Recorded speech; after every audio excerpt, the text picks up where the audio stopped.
It's Sunday, October 1st, 7:20 a.m. or right around there. It's a few minutes fast.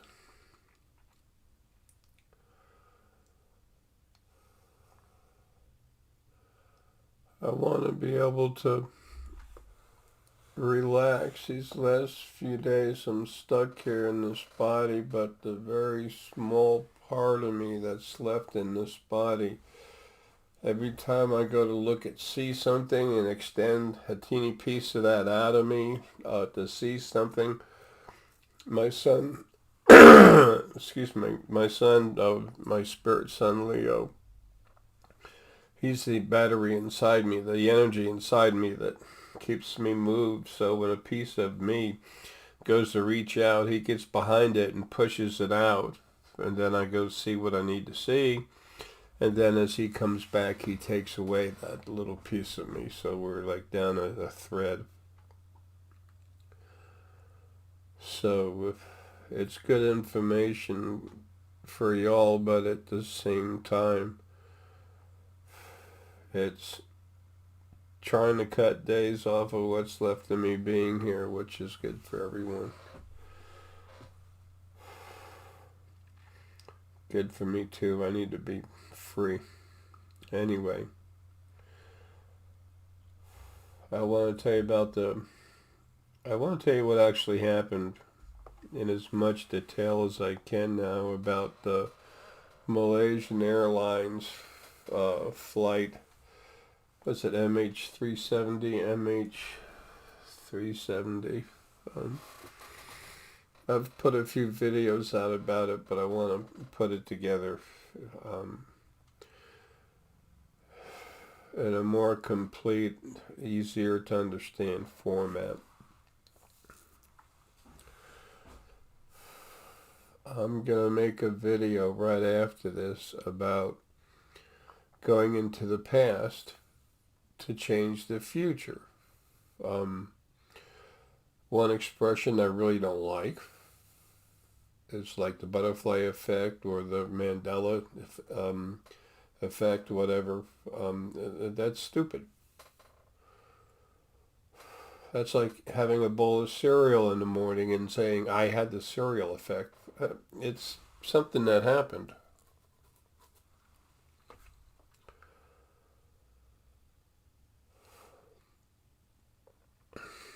But, you Mandela did die in jail, and then it was changed to where he wouldn't be, and I'll explain that in the other video. There's rules to changing the past and who's allowed to do it and who's got full control of it and how it has to be to happen properly. If it happened properly, nobody would have known about it, but that's a different short video. In the Malaysian Airlines MH370, what happened, there was there's some ETs. They were very high tech, compassionate historians, yada yada yada. They went back into the past just a little bit. They were from the future. They came into the past to try to stop it. What happened was the head captain, he uh, he had some personal issues.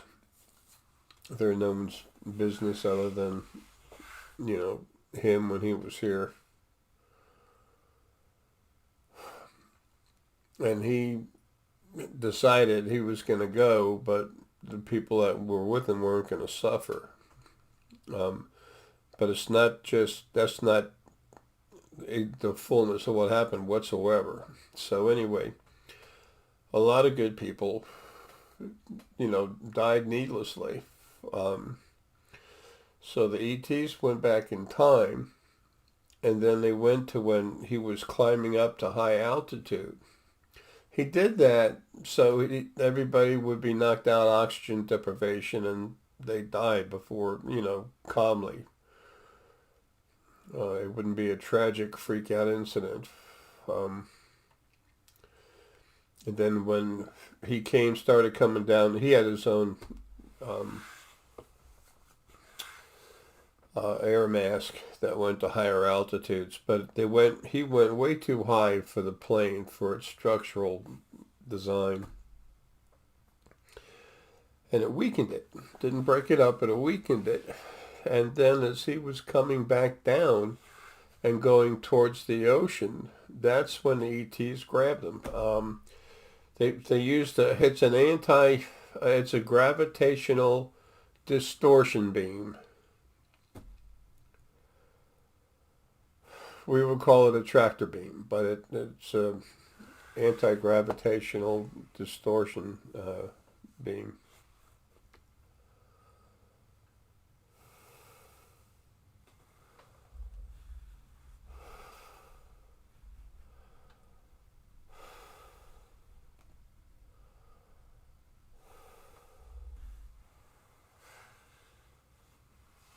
And the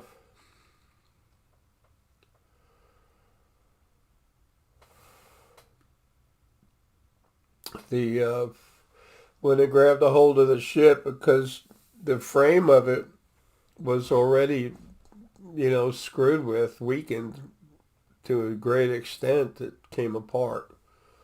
And they got almost all the people out. There were a few that didn't make it, very few.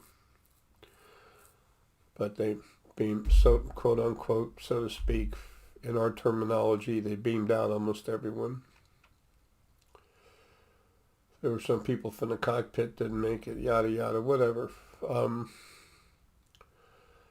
They're on an ET ship. That ET ship, that they took care of them. One lady there freaked out. You'll find out about this in the future. I'm telling you now, so you know. But the ETs themselves, the hybrids, after I'm gone, listen, 11 months after, they'll be everywhere. They'll be as commonplace as seeing a bird in the sky, almost. And they'll be helping, It's who they are, what they do. Anyway, so they should have grabbed it when before he got up real high, but they were figuring that they'd catch him at the right point, but he was already too high that they wanted the people to be asleep, but not dead yet. And miscalculation and bada boom, bada bing. Anyway, and they're all coming back. You'll see them all soon. Excuse me, and they'll tell you what it's like to live with the ETs. You'll take care. I'm going to do that going into the past to change the future thing now. I'll link the two videos together.